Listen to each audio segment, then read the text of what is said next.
Join me on a fascinating journey where I show you some of the techniques used in scale aeromodelling. So we're back on the Apache and it's another day. So as you can see, I've added some strips around the opening where I cut it all apart. So the replacement bit, or not the replacement, absolutely put it the right way. The bit I cut out will drop straight in there and will glue nice and firmly. You hardly see it, and then I'll sand it all down, and we'll probably put another little thin layer of glass around that area. But it is all, you know, the parts are already glassed. But that wooden lip gives us something stronger for this to seat against. Okay, so but I won't actually glue that on just yet. I'm going to leave it for a little bit longer, just in case I come across something that I should have done in there that I haven't. So we'll leave that for now. All right, I'm going to flip the model back over and start taking a look at that cockpit area. Well, the carnage continues. I've sorted out the underside and I came to look at the top side, and I couldn't figure out what was going on in here because this hoop that goes over the top is in the right place. It's maybe not quite the right angle. There should be slightly more of a rake to it. But there are two beams that come down to the coaming, and they should come to here, about 25mm in front of where it is. And when I looked at the pictures, the instrument panel should be here, not here. And when I've referred to my drawings that I did to originally create this fuselage with Ton, I've actually made this the instrument panel, and it's actually the next bulkhead back that is the instrument panel.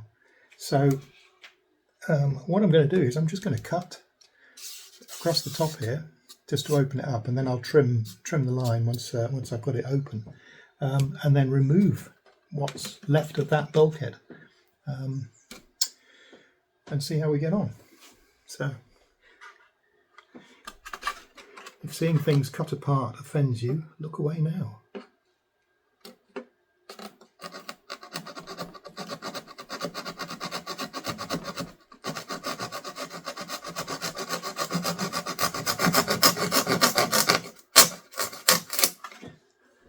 Now I don't want to go down too far because I actually need a bit of a lip to attach the windscreen to.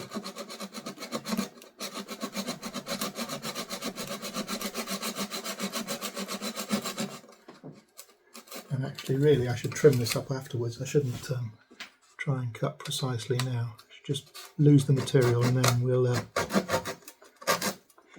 make it good later.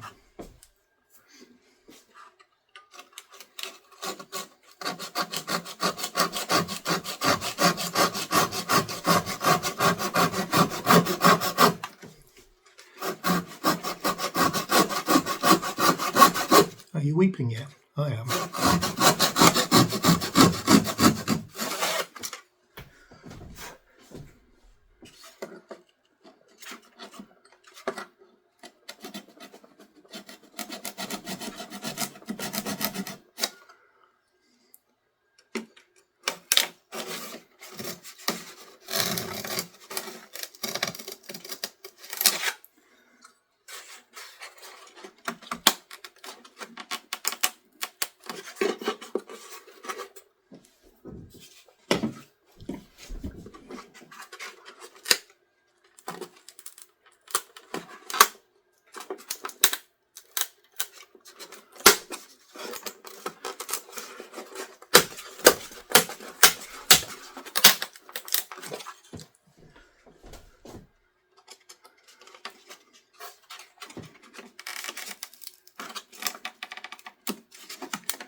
The instrument panel is actually made of Depron.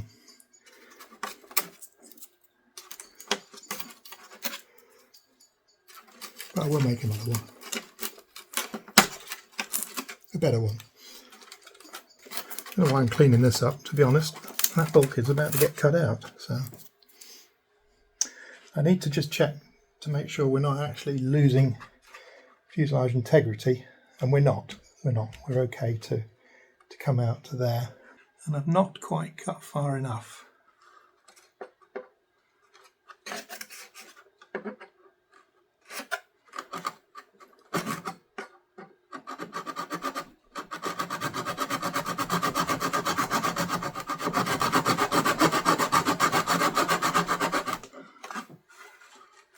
No, not that far.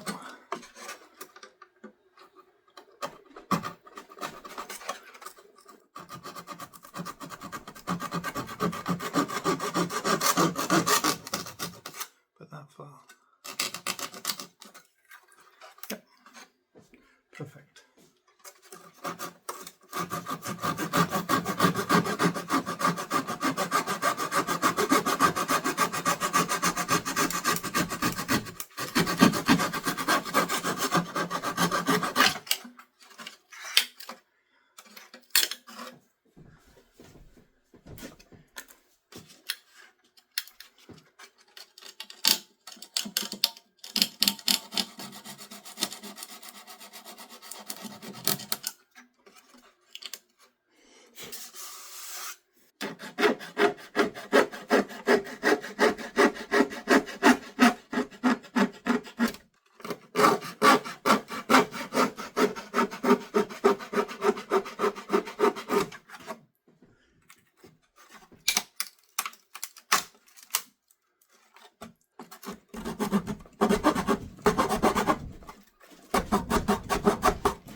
Right, well, I'm going to keep cutting this out because you can't actually see what's going on in there. Once I get all of this bulkhead out, we'll see where we are. So there you can see we've chopped a load of the coaming out of there, and we've gone back to the next bulkhead. Okay, which is bulkhead 7 in this case. So the actual cockpit floor is only going to be level with this here, so it goes across to here. What I do need to look at now, this is the battery hatch, the battery bay, and a 5S battery slides in from the front. I need to just pop down to the garage and find a 5S cell and slide it in just to make sure it doesn't need to come back into this area here. If it does, then then I'll have to have a rethink. But I need to do that first, so I'll go and get a battery and we'll try it in there and just make sure everything is okay. So this is a 5S 5000, and this was what I was intended to fly this on RC. And as you can see, it slides in comfortably. You know, even if it's that far back, that's fine. I can still power the device up, and this is interesting. Let's show you this.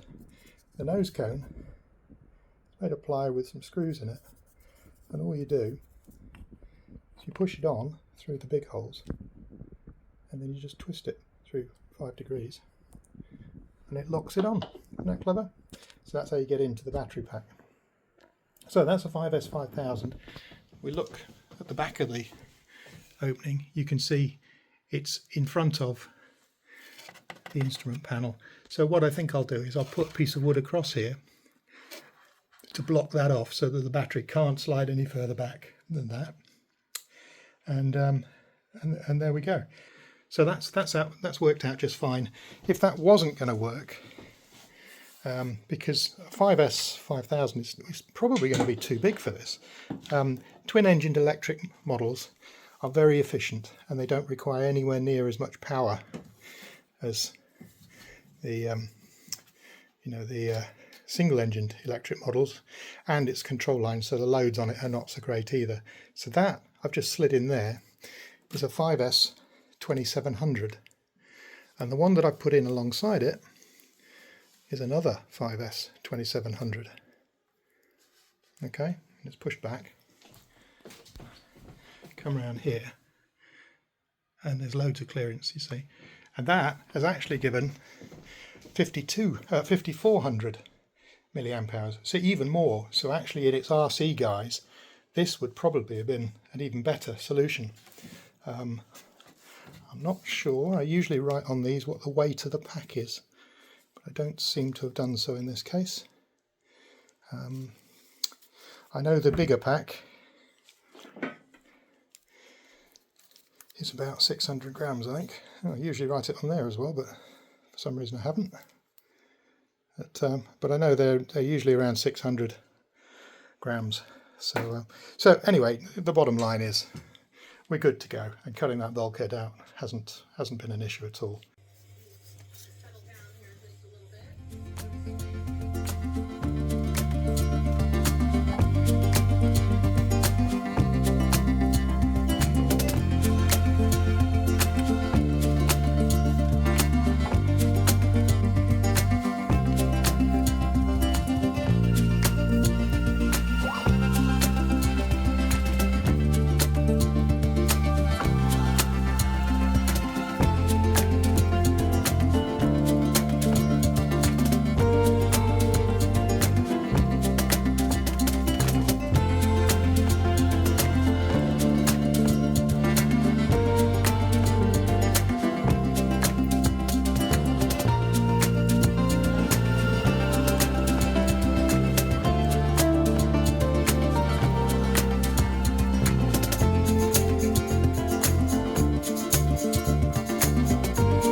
Well, looking at the photographs of my subject aircraft, it has this sort of bulged section on top of the coaming, and I guess it's to accommodate extra instruments and stuff like that that have been fitted.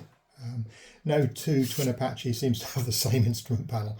They're all completely different, so it makes it a bit difficult, and it makes it worse that I can't get to my subject aircraft at the moment either, which is not so good.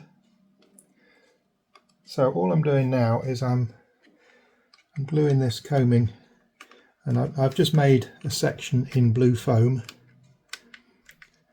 and then I've covered the blue foam in this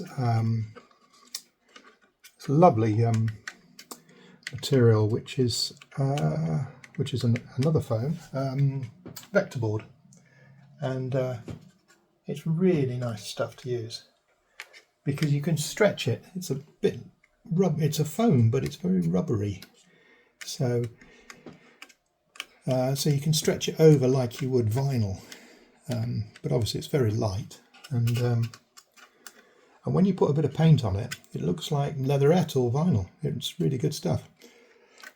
Now normally there'd be a little lip around the edge of this where the screws are holding the coaming on, but I'm going to go with what I've got here. It's close enough for what I need for this model. The instrument panel, I was going to do a proper one and make one and then sort of cut the instruments and all that stuff. But again, it's far too complicated. I could spend a week on that panel and it wouldn't really get me anywhere because it's only visible from an angle. And the judges are not allowed to really come up to the model close anyway. So it's not going to get you any points. Or it's not going to get you many points.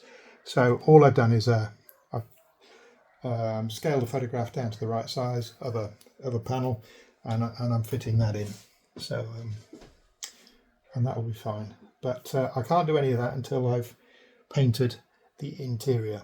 As you can see, it's all been sheeted in Depron, and this is, I've used Pour glue to attach the Depron to some stringers that run across the fuselage to give it a shelf over the bell crank. The bell crank is right under the pilot. It couldn't be in a worse place.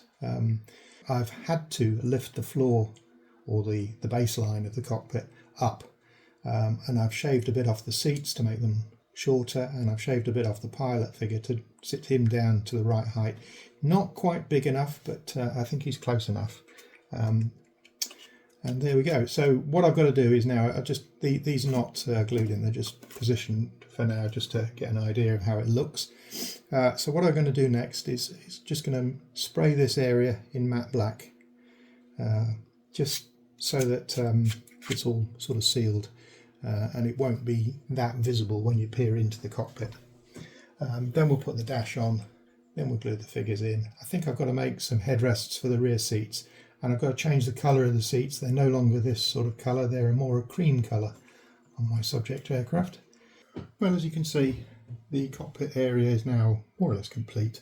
I've added a sort of forward bar with the compass on it and the extra area on top of the coaming. It's all done. Some tubing that is visible from the outside of the cockpit, some structure. So I'm ready now to add the front windscreen again. And what I've done is I've masked it off and just brush painted the inside to make sure that you know, anything that can be seen through the side windows will still look black on the inside. I'd neglected to do that when I did it the first time, so there's a good reason for this canopy to come off. So what I'm going to be using for this is a glue you'll probably be very familiar with. This is a Pacer product, and it's Formula 560 canopy glue. It takes a long time to go off, and it does need to evaporate to go off, but it's perfect glue for this because it gives a sort of a rubbery finish. It's quite a secure rubbery finish, but it's got a little bit of give to it. So you know, as the canopy can flex when you touch it and move it, it doesn't come off.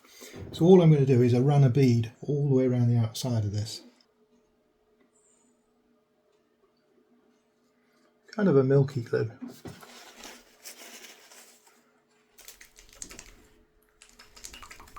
It's going to give it a bit of a shape, isn't it? It's not usually quite as thin as that.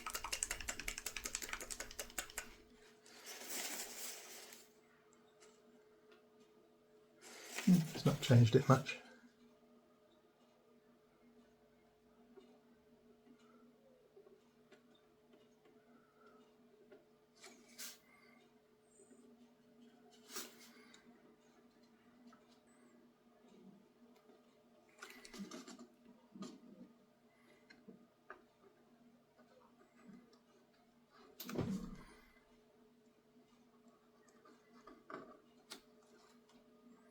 And this glue dries clear. It just takes a while to dry, but it does dry clear. Right, that should do us. I'm going to go get some tape because I think we might need tape.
So hopefully I've not forgotten anything, and that will do us.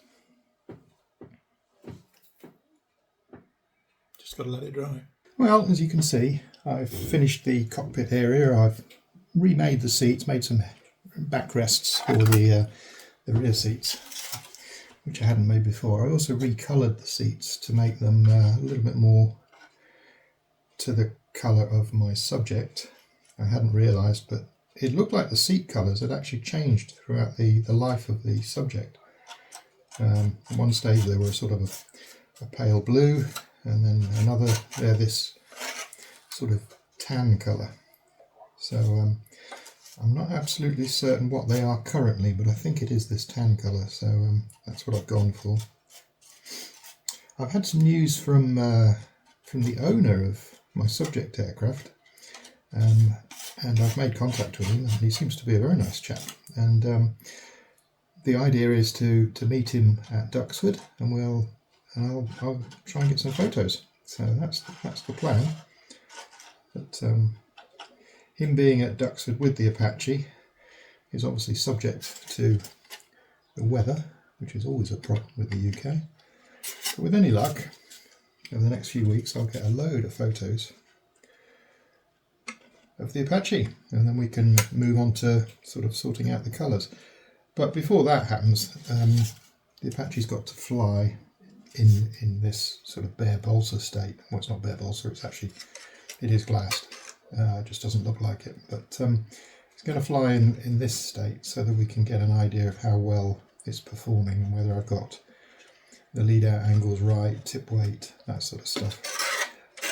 Tip weight and lead out angle, in fact the lead outs themselves, I still have to figure out how I'm going to attach them, and I think I'm just going to do it. I'm going to make it a little bit basic initially just to get it to fly, and then once I'm happy with where everything seems to be sitting, then we'll hide them a little bit better or make them a little bit more unobtrusive. Whether they need to be adjustable is another thing. A lot of modelers have adjustable lead out angles so that they can alter them depending on the weather conditions. I've never actually found a need for that level of fine tuning, but I can understand why they do it, so we'll have to think about that. Anyway, I've just applied some glass fibre resin, just applied some epoxy to the edges of this after trial fitting it, and it does fit, so we can move on. So I'm going to glue the ceiling back on. Now this is quite a snug fit, which is good. And you might wonder why I'm actually doing this with epoxy rather than doing it with maybe fitting it and then using CA, which would have been a good idea, apart from the fact that we're actually gluing an area at the front of the aircraft right by the windscreen and right by the polycarbonate windscreen moulding. And the reason I don't want to go anywhere near that is because of fogging. CA will, as it dries, as it evaporates, or it vapours, or whatever you call it, vents, it gives off fumes that will make ABS mouldings go white, and we really do not want that to happen. So I'm going to play safe, and I'm going to use epoxy. I'm going to have to feed some into that gap over there, because when I trial fitted this section over here fitted perfectly, but it's not fitting quite so well now. But it should still be alright. What I'm going to do is I'm just going to force some epoxy down into that seam with the palette knife. Yeah, that's going in nicely, and that should do it. We'll just let that go off, and then we can readdress the areas around the window openings where I think I need to apply some some more wood to just beef it up and give us a support for the glazing itself. It's important that I get this level and flush. I really don't want to be doing too much sanding in this area.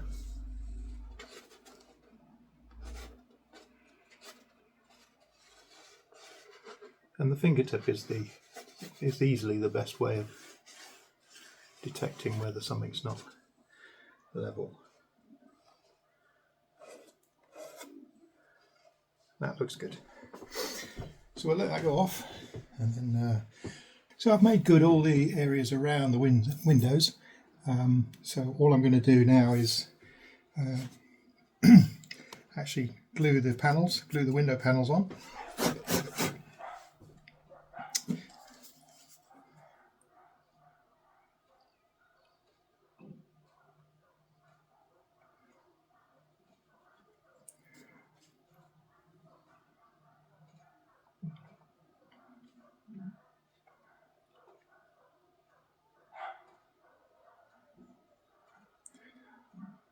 I seem to remember this glue was thicker than this.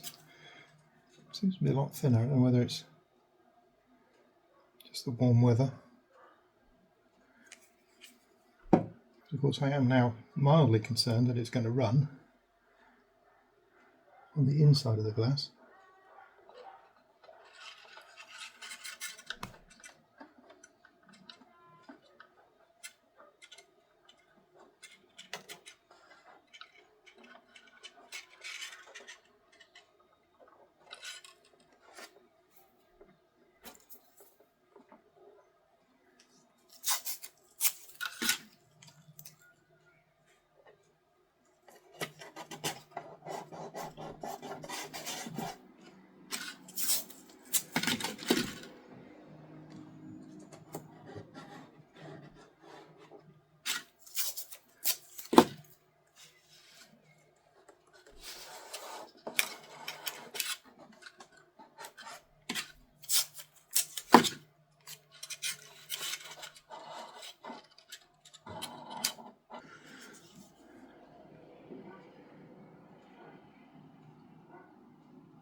And that'll be dry in a couple of hours, but we'll give it overnight. Now I'm going to do the other side. It's not so easy to get the camera on it, so you'll just have to trust me that I'm doing the other side. Once I've glued that, we can come back to it and have a look, see how it's gone. One interesting thing about this side, when I did the mold, when I made the PTG work, I did it all in one piece. I did both sides all in one piece actually, but I thought it was going to have to be attached separately, so I cut the two in pieces, but it turned out I could do it in one. So as you can see, just one piece fits on it nicely. Leaves a little bit of a gap around the edges, but I'm not too worried about that. That gets filled in with a splodge of filler. Bit of a step there. I think I'll just sand that down. Be fine. We're going to have to do a little bit of glass touching up here and there. Anyway, we'll get that glued on. Oh, you may as well watch. May as well watch, seeing as you're here.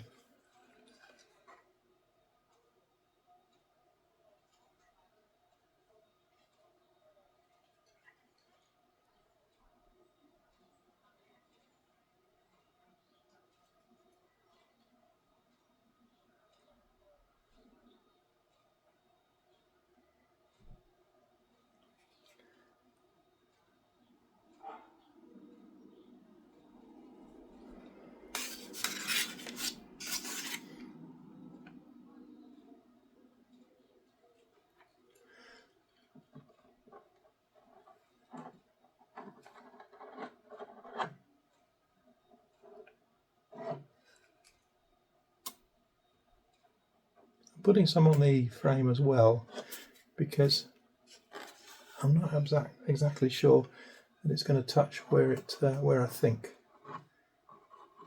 So I'm just going to add a little bit more just to make sure.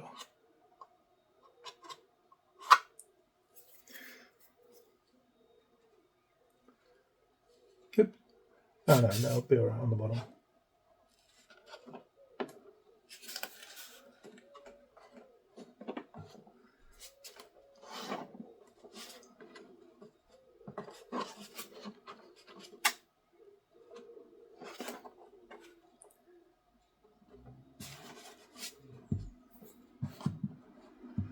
Yep, that should be fine.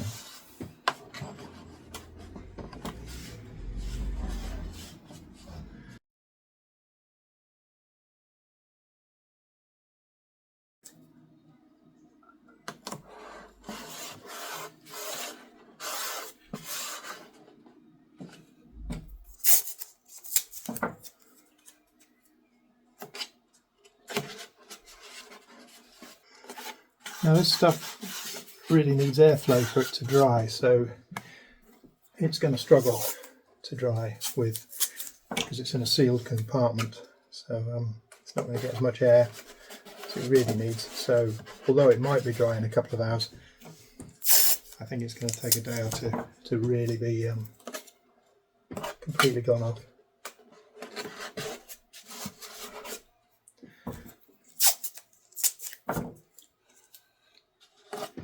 And then I'll probably use a microballoons and epoxy mix to fill in the edges. But there we go.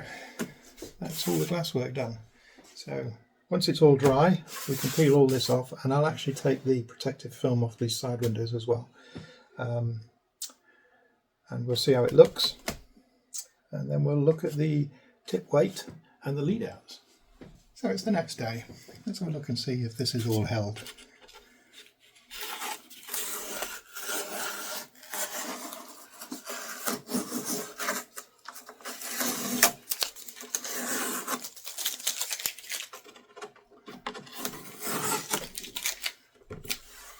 It's all nice and solid. Always a good sign. And this was the area I was a little bit worried about. Yeah, it's just a bit tacky there, so we're going to have to... Actually, it's still tacky inside there, so what we need to do is just make sure that's pressed down. I think what I'll do is I'll put some elastic right around it, and somehow just to push that in. It's that area there that's still springing, the rest is alright. Let's address that now. That bit's holding. If I can just hold that corner in, I can feel it tacking, so I know there's still glue under there. A block of balsa wood or something like that, but I'll hold it flush.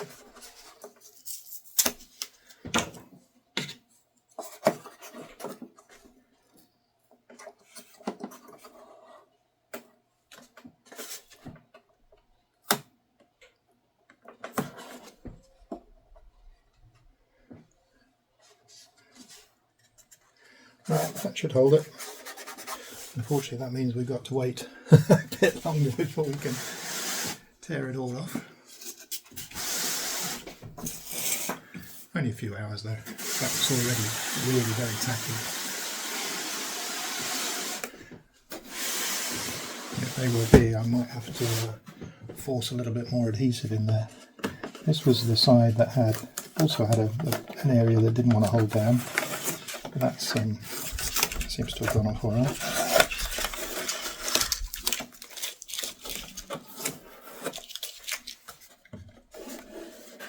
Yeah, that's good and solid.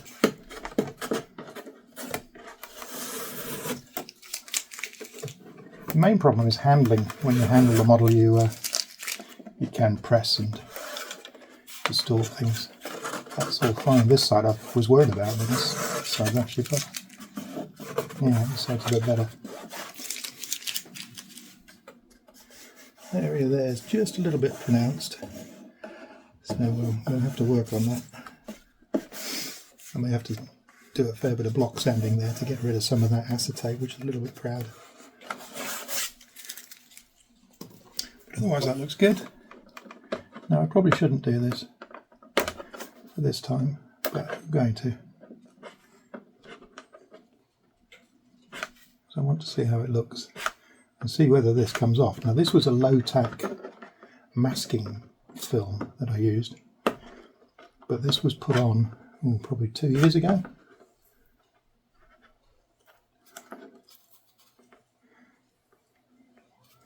And when I put it on it was low tack, but now it's pretty tight.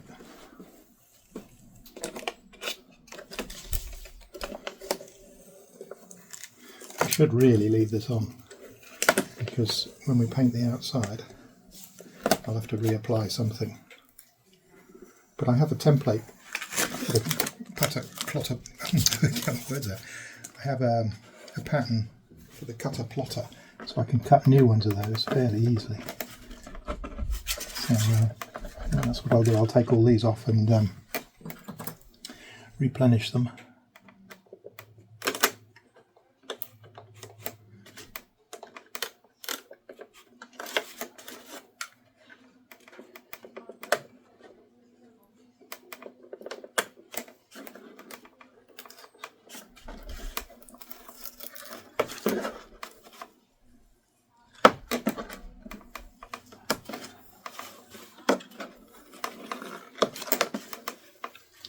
Really just want to see how it looks. And you can see the whites not, the white glue is not showing around the edges, which is good. And the overall look is excellent, I think. So all I got to do now is put some filler around the edges, just sand it all down. That other side's just got to dry a little bit. I might peel that off, inject a little bit of the white glue behind there and then seal it again, just to make sure.